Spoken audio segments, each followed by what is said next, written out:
Hello everyone, welcome to Naukri Express with Vishal and Savish. So guys, this is third lecture of reasoning of संकल्प series. सो DSSB का जो हमारा exam होने वाला है 803/25, उसके लिए हमने ये सीरीज़ स्टार्ट करी थी.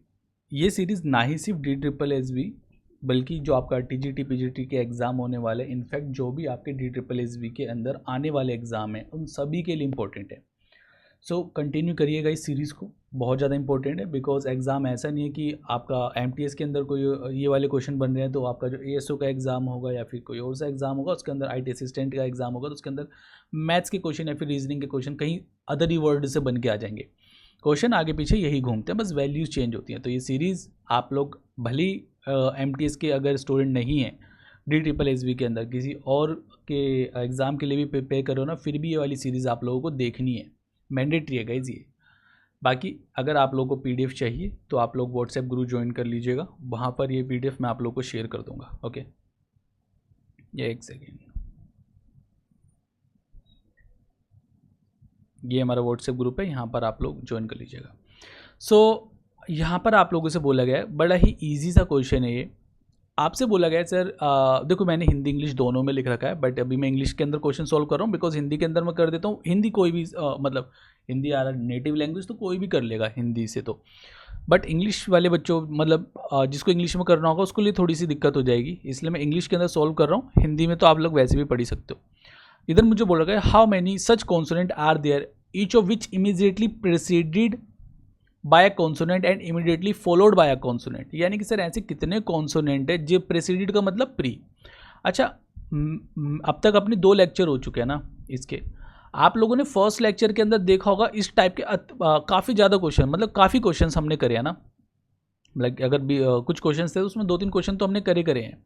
मतलब कि इससे ये पता चलता है कि इस टाइप के क्वेश्चन एग्जाम के अंदर आते हैं. और अगर आप लोगों ने एक लेक्चर भी कर लिया तो आगे वाले जो भी लेक्चर्स होंगे ना आप लोग के लिए वो ईजी बनते रहेंगे, बिकॉज वो सेम क्वेश्चन आते रहते हैं और आप लोग करते रहते हो. तो कुछ कॉन्सोनेंट है, उससे पहले भी कॉन्सोनेंट है एंड आफ्टर इसके बाद भी कॉन्सोनेंट हो जाएगा. यानी ट्रिपलेट्स मुझे चाहिए कॉन्सोनेंट का.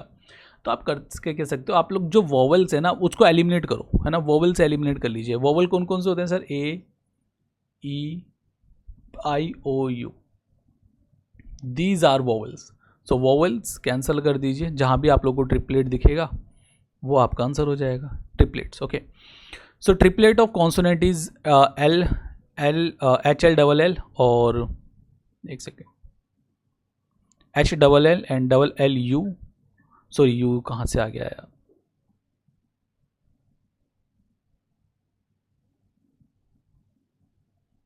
HLL हो गया है एंड DYGYGX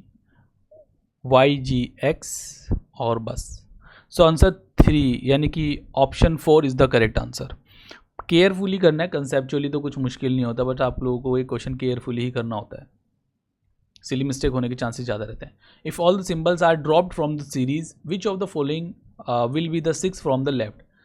अगर मैं इस ये जो मेरे पास सीरीज़ है इसके अंदर मैं सारे ही सिंबल एलिमिनेट कर देता हूँ तो लेफ्ट से 6th प्लेस पर कौन सा आपका अल्फ़ाबेट होगी. सो अब देखो आप लोग करना किस तरीके से. एग्जाम में आप लोग की स्क्रीन पे ही क्वेश्चन आ रहा होगा, आपको पेज पे ना बस ये सारे अल्फ़ाबेट्स लिखते जाने, बिकॉज सिंबल्स तो सारे ड्रॉप हो गए हैं. तो आप लोगों की नज़र स्क्रीन में ही रहेगी. TDAKPQZDFF. ओके, सो आपको मुझे बताना है लेफ्ट से 6th place, first second third fourth fifth sixth. Left से 6th प्लेस पर हो जाएगा Q. Got it. Question easy है, again I am saying question easy है बट सिली मिस्टेक्स होने के चांसेस आप लोग के ज़्यादा हैं. अब आप लोगों से बोल रहा है in a certain code language dogs chase balls, है ना. बॉल्स विद बैट का ये है, तो बॉल का कोड क्या होगा? डॉग्स, एक सेकेंड,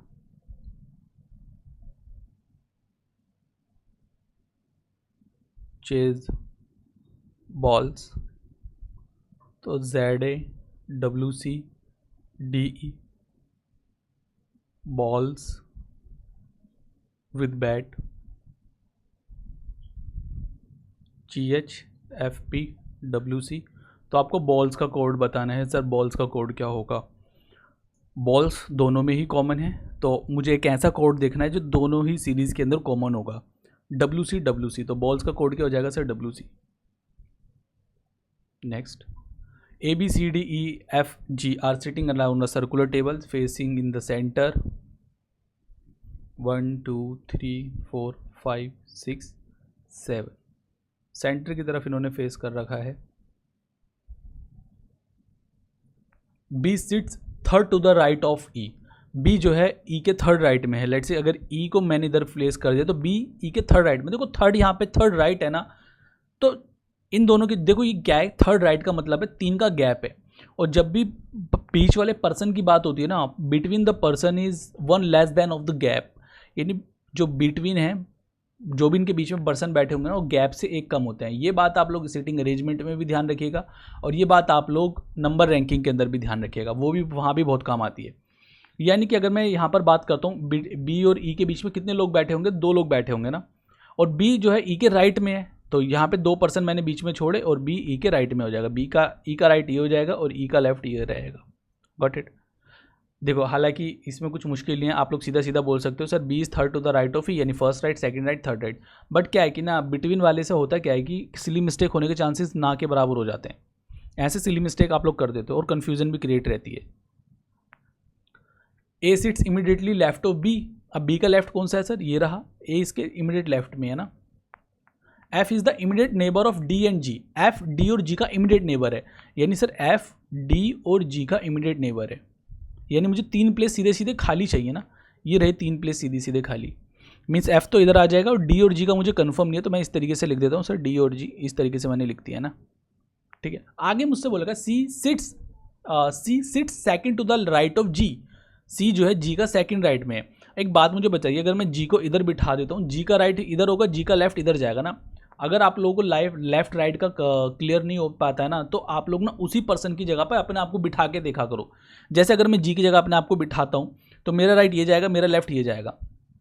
तो यस, अब यहाँ पे C sit second to the right of G. G C के सेकंड, सी जो है जी के सेकंड राइट में, यानी सी और जी के बीच में एक पर्सन आना चाहिए। एक पर्सन यहाँ पर आएगा और जी का राइट इधर है, तो सी इधर आना चाहिए। बट सी तो ऑलरेडी, मतलब यहाँ सी तो बैठ ही नहीं सकता, बिकॉज ऑलरेडी यहाँ पर जो पोजीशन है वो फिक्स्ड है ना। यहाँ पे तो बंदे ऑलरेडी बैठे पड़े, यानी कि जी इधर नहीं बैठ पाएगा, जी बैठेगा इधर, यानी कि मैं डी यहाँ से कैंसिल आउट कर दूंगा और सी इधर आ जाएगा। Got it? एंड अगर जी इधर बैठ गया तो डी इधर बैठ गया है। अब क्वेश्चन मुझसे बोलेगा how many people sit between D and A when counted from the left of D, यानी कि सर कितने लोग डी और ए के बीच में बैठते हैं जब मैं डी के लेफ्ट से काउंट करता हूँ। सो डी ये रहा, डी का लेफ्ट ये हो जाएगा, और डी और ए के बीच में एक ही पर्सन बैठा है, डैट इज बी, तो 1 पर्सन यहाँ पर आंसर हो जाएगा। Got it? सिटिंग अरेंजमेंट के इजी ही क्वेश्चन है, और आप लोग के एग्जाम में इजी टू मॉडरेट ही रहेगा।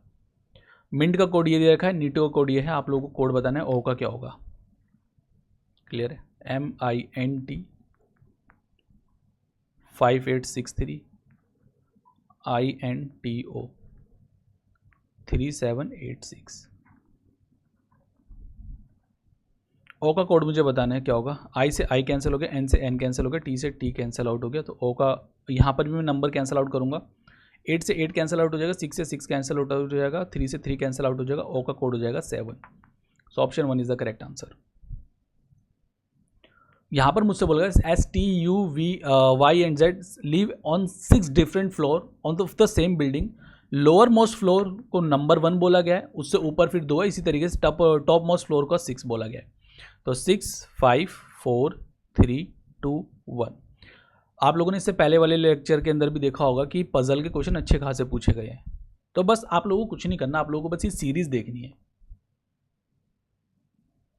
आप लोग सीरीज देख लोगे ना, ये सीरीज के सीधे सीधे लेक्चर भी देख लोगे, तो अच्छा खासा आप लोगों के मार्क्स बन जाएंगे एग्जाम में, बिकॉज चीज़ें रिपीट ही होती हैं। S lives on the S5 number पर रहता है। V lives on a floor above S, यानी वी जो है एस के ऊपर रहता है, सो वी इधर आ जाएगा, बिकॉज सबसे एस से ऊपर तो वी यही है, 6 ही है, इससे और ऊपर तो है नहीं, वरना वी को मैं कहीं और भी बिठाता। ओनली जेड बिलो टी, यानी सिर्फ और सिर्फ टी के नीचे जो बैठा है ना वो जेड ही बैठा है, यानी टी को अगर मैं इधर बिठाऊंगा ना तभी जेड इसके नीचे बैठ पाएगा, ओनली जेड बोला गया है। अगर मैं टी को कहीं और बिठाता तो टी के नीचे और पर्सन भी बैठ सकते थे, बट मुझे यहाँ पर बोला केवल और केवल जेड ही ऐसा जो कि टी के नीचे बैठा पड़ा है, तो यानी कि टी को मैं सेकंड प्लेस पर ही बिठा पाऊंगा, इसके अलावा और कहीं नहीं बिठा सकता, तभी जेड टी के नीचे बैठ पाएगा केवल और केवल। Y lives on an even numbered floor, Y even number के फ्लोर पर रहता है, यानी ये 2 प्लेस बचे हैं, वाई इधर आ जाएगा तो ये वाला प्लेस जो बच गया वो भर जाएगा। कौन सा रह गया, यू रह गया ना, यू इधर बिठा दिया मैंने। So how many people live below you, you के नीचे कितने फ्लोर हैं, यानी कितने पीपल यू के नीचे हैं, टी एंड जेड यानी 2, got it. Next question, in a row of people all facing north, Neha is 10th from the right hand and Samir is 14th from the right hand. So ये एक रो है, सब north की तरफ face कर रहे हैं, यानी ऊपर की तरफ फेस कर रहे हैं। सो अगर सामने देख रहे हैं तो ये लेफ्ट हैंड हो गया एंड ये हो गया सर राइट हैंड। अब मुझसे बोलेगा Sameer is 14 Neha is 10th from the right hand, तो Neha is 10th from the right hand and Sameer is 14th from the right hand. अगर देखो राइट हैंड अगर 10 यहाँ पर है तो 14 तो आगे होगा ना, राइट से अगर मैं काउंट करता हूँ 1 2 3 4 5 6 10 11 12, so Sameer is 14th from the right hand. Sameer is exactly between Neha and Koyal, Sameer Neha और कोयल के बीच में है, बीचों बीच है, यानी कि सर इन दोनों के बीच में अगर 4 का गैप है तो इधर भी 4 का गैप ही आएगा। कोयल तो 4 का गैप है, यानी कोयल अगर यहाँ पे 10 है 14 है, अब मैं 4 आगे बढ़ूंगा तो 18th from the right hand हो जाएगा, है ना। इसी तरीके से मैं काउंट कर रहा हूँ, first right, second right, third right, 10th right, 14th right and 18th right, तो Koyal is 18th right, got it. Koyal की पोजीशन मुझे बोले Koyal is 17th from the left hand, Koyal की पोजीशन राइट हैंड से तो गिवन ही है, लेफ्ट हैंड से भी कोयल की पोजीशन हमें गिवन हो गई है, Koyal is 7th from the right left hand, तो कोयल की पोजीशन राइट हैंड से भी गिवन है, कोयल की पोजीशन लेफ्ट हैंड से भी गिवन है। अब मुझे बोला गया how many people are there in a row, इस रो के अंदर कितने लोग रहते हैं।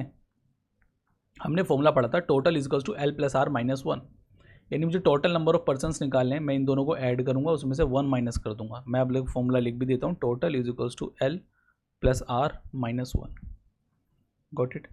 18 + 7 - 1, तो this is 17 + 7 24, first option. Next inequality का क्वेश्चन है, बस आप लोगों को एक ही कंसेप्ट मैंने आप लोगों को बताया, कंसेप्ट ये देखना है आप लोगों को इनइक्वालिटी के क्वेश्चंस के अंदर, डोर ओपन एंड क्लोज का देखना है। जैसे कि अगर मैं कंक्लूजन की बात करता हूँ, डी एन की तरफ डी से मुझे एन की तरफ जाना है, तो ओपन डोर मुझे मिलना चाहिए ना, ये डोर ओपन है तो ओपन डोर मुझे मिल रहा है, यानी कि जब भी मैं इस स्टेटमेंट के अंदर जाऊंगा ना तो मैं ओपन डोर देखूंगा, डोर अगर क्लोज मिल गया तो वो कंक्लूजन मेरा गलत हो जाएगा। अब ये क्या है ना, ग्रेटर देन का साइन है और नीचे जो है इक्वालिटी का है। इक्वालिटी का मतलब ये है कि भाई डी और एन के बीच में ना इक्वालिटी का साइन स्टेटमेंट के अंदर टूटना नहीं चाहिए। जैसे अगर मैं डी से एन की तरफ मूव करता हूँ ना, डी यहाँ से भी सी के घर में एंटर हो गया और सी से एन के घर में एंटर हो गया, सही बात है, ये ऊपर वाला साइन तो जस्टिफाई हो गया, डी एन के घर में एंटर हो जा रहा है, बट इक्वल का साइन है, इक्वल का साइन यहाँ पर तो है बट इधर नहीं है इक्वल का साइन, यानी कंक्लूजन गलत हो जाएगा। बात समझे आप लोगों को। सेम अगर मैं आर से बात करता हूँ, आर के घर में एंटर हो सकता है, तो आर यहाँ से यहाँ पे एंटर हो सकता है, बिकॉज इक्वल का मतलब है कि दोनों एक दूसरे के घर में जा सकते हैं। ओके, इक्वल का साइन का मतलब है दोनों इधर एक दूसरे के घर में जा सकते हैं, डी इधर जा सकता है, आर इधर जा सकता है। ओके, सो आर डी के घर में चला गया, आर फिर सी के घर में भी चला गया बिकॉज इक्वल का साइन है, आर फिर एन के घर में भी चला जाएगा और आर के घर में भी चला जाएगा, यानी आर के घर में जा सकता है, मीन्स सेकंड कंक्लूजन यहाँ पे ठीक हो जाएगा, only second is true. Next question, same puzzle का क्वेश्चन है, जो लोअर मोस्ट फ्लोर है, जो लोअर मोस्ट फ्लोर है वो 1 है और जो टॉप मोस्ट होगा वो 6 ही होगा, तो 6 5 4 3 2 1। इधर बोला गया है U lives on the top most floor, U सबसे ऊपर रहता है, only 3 people live between U and V, केवल और केवल 2 ही लोग ऐसे हैं जो यू और वी के बीच में रहते हैं, सॉरी 3 पीपल ना, only 3 people live between U and B, यानी 1 2 3, got it. T lives on a floor below V, यानी टी वी के नीचे रहता है, got it. S lives on an even numbered floor, ठीक है, एस इवन नंबर फ्लोर पर रहता है, यानी सर 2 ऑड नंबर रह गए, एक ही इवन नंबर बचा है, एस इधर आ गया। यहाँ पे तो कंडीशन बनाने की जरूरत भी नहीं पड़ी, सिंपल सा क्वेश्चन था। Z leaves on N odd number floor but not an floor 5, यानी जेड एक ऑड नंबर पर रहता है बट 5 पर नहीं रहता, यानी जेड इधर आ जाएगा। यहाँ पे जो रिमेनिंग रह गया वो आ गया, वाई रह गया है तो वाई आ जाएगा। How many people live between Y and V, Y और बी के बीच में कितने लोग रहते हैं? 2। The position of how many letters will remain unchange if each letter in the word include is arrange in reverse English alphabetical order.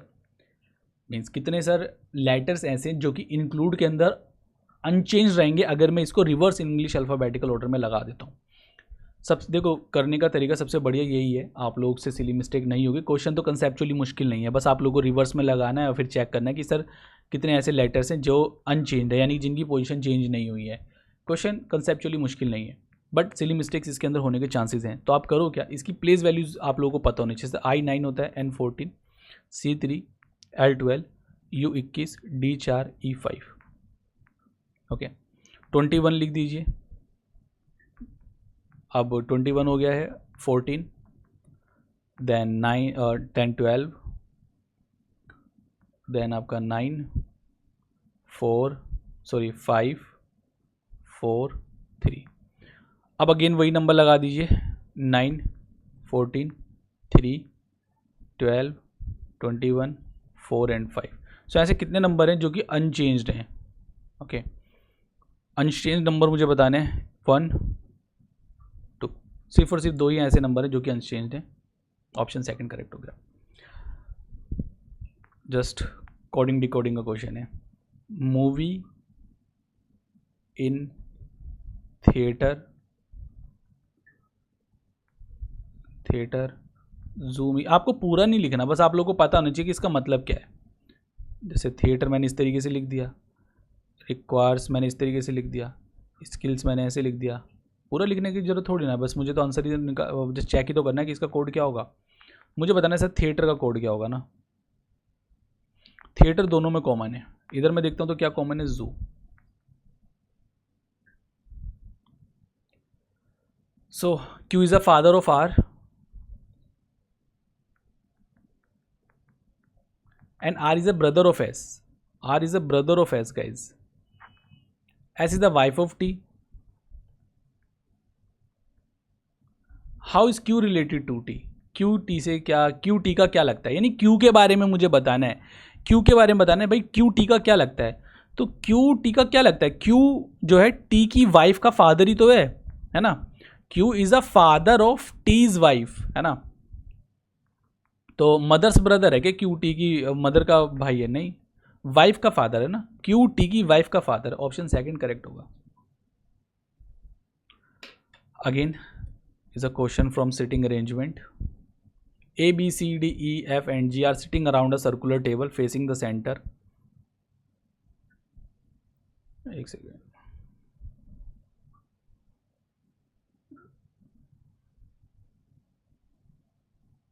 एक दो तीन चार पाँच छः 7, सेंटर की तरफ फेस कर रखा है इन्होंने। सी सिट्स और to the immediate right of G. C जो है जी के इमीडिएट राइट है। अगर मैं जी को इधर प्लेस करता हूँ तो सी इधर आएगा, बिकॉज जी का प्लेस में वही है जो आपका है। आप लोग जी को अपनी जगह मतलब जी के प्लेस पर अपने आप को बिठा के देखो। सो आपका राइट ये जाएगा, आपका लेफ्ट ये जाएगा। सिटिंग अरेंजमेंट में सबसे बेस्ट अप्रोच यही रहती है कि पर्सन की जगह अपने आप को बिठा के देख लो। C sits to the immediate right of G, D sits to the third right of C. D जो है थर्ड राइट है सी के, तो थर्ड राइट है यानी कि 2 पर्सन इनके बीच में रहेंगे, डी इधर आ जाएगा। ओके, बिकॉज सी का राइट इधर ही जाएगा। F is the immediate neighbour of B and G. F immediate neighbour है बी और जी का। क्लियर? अब जी की प्लेस तो यही है, एफ इधर आ जाएगा और बी इधर आ जाएगा, तभी तो तीनों को एक साथ बिठा पाऊंगा मैं, और कहीं तो नहीं बिठा पाऊंगा। बी को इधर तो नहीं बिठा सकता, इधर नहीं बिठा सकता, बिकॉज ऑलरेडी पर्सन बैठे हुए हैं। एग्जॉस्ट हो गई statement. E sits to the third to the left of B, यानी ई जो है बी के थर्ड लेफ्ट में है। E sits third to the left of B, B का लेफ्ट ये रहा, बी का राइट ये रहा। ओके, ई बी के लेफ्ट में बैठता है ना, यानी 2 पर्सन बीच में रहेंगे, ई इधर आ जाएगा। How many people sit between D and F, D और एफ के बीच में कितने पर्सन बैठेंगे when counted from the left of D, D के जब मैं लेफ्ट से काउंट करना स्टार्ट करता हूँ तो डी और एफ के बीच में कितने लोग बैठे हुए हैं? 1 2 3 4, गॉट इट, 4 पर्सन इसके बीच में बैठे हुए हैं। नेक्स्ट क्वेश्चन, अगेन इनइक्वालिटी का क्वेश्चन है। आपको देखना है सर एन के वी के घर में एंटर हो सकता है। देखो एन वी के घर में यहाँ से चला जाएगा, बट यहाँ पर गेट क्लोज है। ओके, आप बोलोगे सर नीचे तो ये इक्वल का साइन है तो यहाँ से तो जा सकता है, नहीं। अगर गेट क्लोज है तो गेट क्लोज है। इस केस में ये समझ लो वी एन को बुला तो रहा है बट गेट क्लोज कर दिया उसने। बोल तो रहा था कि भाई आ जा तू बट गेट क्लोज कर दिया। ओके, सो एन वी के घर में जा सकता, यहाँ तो हम बोला गया कि कंक्लूजन में जा सकता है बट एक्चुअली मना कर रहा तो ये गलत हो गया। एस ए के पास जा सकता है? नहीं जा सकता एस ए के पास, बिकॉज पहली गेट क्लोज है, एन ने गेट बंद कर रखा है, तो neither 1 and nor 2 is true. How many such vowels are there each of which is immediately preceded by a vowel and also immediate followed by a vowel, यानी ऐसे कितने वोवल्स हैं जो कि जिनके पहले भी वोवल है और जिनके बाद भी वोवल है? ऐसे कितने वोवल्स हैं गाइस? सो वोवल्स का मुझे ट्रिपलेट चाहिए ना, मैं कॉन्सोनेंट कैंसिल आउट कर देता हूँ।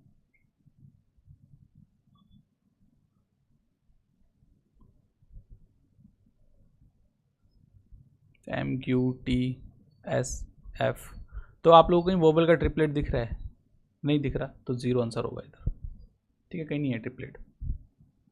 नेक्स्ट क्वेश्चन, ये सिलोक्स के क्वेश्चन मैं स्टेटमेंट के थ्रू ही करता हूँ। जैसे कि सम है, इधर पॉजिटिव स्टेटमेंट में सम हिडन होता है, इधर भी सम होगा, क्लियर है। Some chalks are pencils, some chalks are pencils, chalk pencil और चौक के बीच में रिलेशन बन सकता है क्या? नहीं, बिकॉज डस्टर के आगे भी सम है, डस्टर के पीछे मतलब सम, डस्टर के साथ सम है। स्टेटमेंट, एक नई स्टेटमेंट बनने के लिए एक जो कॉमन वर्ड होता है उसके आगे ऑल या फिर नो होना चाहिए। जब दोनों ही कॉमन वर्ड के आगे सम होता है तो कैंसिल नहीं होता है, यानी डस्टर से डस्टर कैंसिल आउट होगा नहीं, कंक्लूजन ये वाला गलत हो गया। ऑल पेंसिल्स आर डस्टर्स, सारी पेंसिल डस्टर हैं। देखो सम पेंसिल आर डस्टर हैं, ऑल पेंसिल आर डस्टर नहीं होगा, ये भी गलत हो गया। नाइदर 1 नॉर 2 फॉलोज, ठीक है, बिकॉज यहाँ पे सम का मतलब होता है 50, ऑल का मतलब होता है 100, और 100 कभी 50 में नहीं आता। 50 100 में आता है बिकॉज 50 एक छोटा नंबर है, 50 100 में आ जाएगा, बट 100 50 में कैसे आ जाएगा? बड़ा बॉक्स छोटे बॉक्स में कैसे आ जाएगा? छोटा बॉक्स तो बड़े बॉक्स में आ जाएगा ना। Okay, each Q R W T E U and Y have an exam on different day of a week starting from Monday and ending on a Sunday, यानी कि सब हर किसी का डिफरेंट डिफरेंट दिन एग्ज़ाम है। मंडे से start होता है, Monday, Tuesday, Wednesday, Thursday, Friday, Saturday, Sunday, हर किसी का डिफरेंट डिफरेंट डेज एग्ज़ाम है। क्यू, एक second, Q has an exam on Tuesday, got it. Only 2 people has an exam between Q and W, केवल और केवल 2 ही लोग ऐसे हैं जिसका Q और W के बीच में एग्जाम है, 1 and 2, W इधर आ गया। Y has an exam immediately before T, Y का एग्जाम जस्ट इमीडिएटली बिफोर है T से।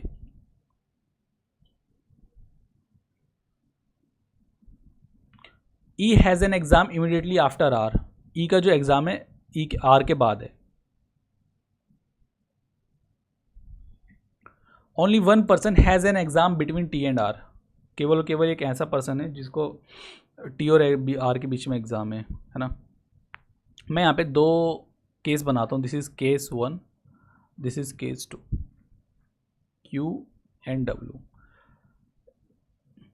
बिकॉज मेरे पास यहाँ पे 2 प्लेस खाली हैं। मैं एक बार वाई टी को इधर प्लेस कर देता हूँ, ओके, एक बार वाई टी को मैं इधर प्लेस कर देता हूँ, एंड आर ई को मैंने इधर प्लेस कर दिया है, एंड आर ई को मैंने इधर प्लेस कर दिया है, क्लियर है। मुझे बोला गया only 1 person has an exam between T and R, केवल और केवल एक ही बंदा ऐसा है जिसका टी और आर के बीच में एग्जाम है। टी और आर के बीच में यहाँ पर तो एक बंदे का एग्जाम है, बट टी और आर के बीच में इधर 3 पर्सन्स का एग्जाम है, तो केस सेकंड मेरा कैंसिल आउट हो गया, ये जो मैंने बनाया था। केस 1 ठीक है। ऑलराइट, सो यहाँ बोला गया है how many people have an exam after R. R के बाद कितने लोगों का एग्जाम है? एक ही पर्सन ऐसा है जिसका आर के बाद एग्जाम है, 1। सिर्फ और सिर्फ ई ही ऐसा पर्सन है जिसका आर के बाद एग्जाम है। बाकी यहाँ पर रह कौन गया है जिसको फिल करना था? यू रह गया ना, यू इधर आ जाएगा।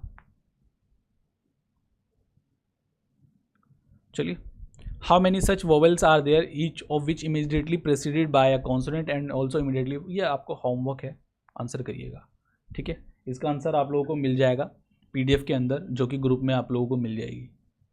व्हाट्सएप ग्रुप ज्वाइन करिएगा। अबव इन्फॉर्मेशन के अकॉर्डिंग आप लोगों को बताना है कि सर आर एम से किस तरीके से रिलेटेड है। तो मैंने आपको करने का तरीका ये बता रखा है, आप लोग ना इसको पढ़ाई मत करा करो, ए और बी को नहीं पढ़ना है आप लोगों ने।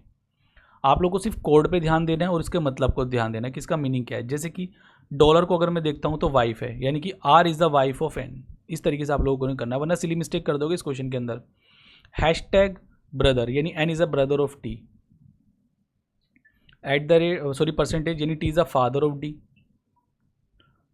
एट द रेट डॉटर यानी D is a daughter of M. अगर डी डॉटर है एम की यानी एम टी की वाइफ होगी। क्लियर है? तो आर एम से किस तरीके से रिलेटेड है? तो आर एम की क्या लगती है भाई? आर एम की क्या लगती है? यानी कि एन आर मतलब टी और टी एंड जो एन है वो दोनों ब्रदर्स हैं और ये दोनों उन दोनों की वाइफ हैं, यानी कि दुरानी जेठानी ये सब हुआ ना, दुरानी जेठानी वगैरह। यानी कि आर एम की ब्रदर की वाइफ है, नहीं हस्बैंड के ब्रदर की वाइफ है ना। आर आर एम के हस्बैंड के ब्रदर की वाइफ है। सेकंड सही हो गया। अगेन सेम क्वेश्चन है, काफ़ी क्वेश्चन आगे इस तरीके से होमवर्क। चलिए, लेक्चर पसंद आया हो तो चैनल को सब्सक्राइब कर दीजिएगा और लेक्चर को लाइक कर दीजिएगा। जो मैंने क्वेश्चन आप लोगों को होमवर्क में दिए हैं क्वेश्चन, उनका आंसर जरूर आप लोगों ने करना है। लेक्चर्स इंपॉर्टेंट है, मैंने क्वांट के लेक्चर भी स्टार्ट कर दिए हैं, रीजनिंग के भी स्टार्ट कर दिए हैं, तो लेक्चर्स इंपॉर्टेंट है, आप लोग जरूर इनको देखिए। और ना ही सिर्फ एमटीएस के लिए देखिए, बल्कि आप लोग कोई अदर एग्जाम के लिए प्रिपेयर कर रहे हो तो उसके लिए भी देख लीजिएगा। बिकॉज आप लोग देखिएगा जब आप लोग इस सीरीज़ को कर लोगे, आप लोग बाकी जो दूसरे एग्जाम्स हैं उनके लिए भी आप लोग एलिजिबल रहोगे। बाकी एक बार ये एग्ज़ाम मतलब ये जो हमारी 15 दिन की मैंने सीरीज़ की बात करी थी ये कंप्लीट हो जाएगी, फिर हम दूसरे एग्जाम की सीरीज़ स्टार्ट करेंगे। क्लियर है? इस तरीके से जितने भी डी ट्रिपल एस बी के अपकमिंग एग्जाम्स हैं मैं सबकी सीरीज़ करवाऊँगा। ओके, सो मिलता हूँ नेक्स्ट लेक्चर के अंदर। Tata bye bye, take care.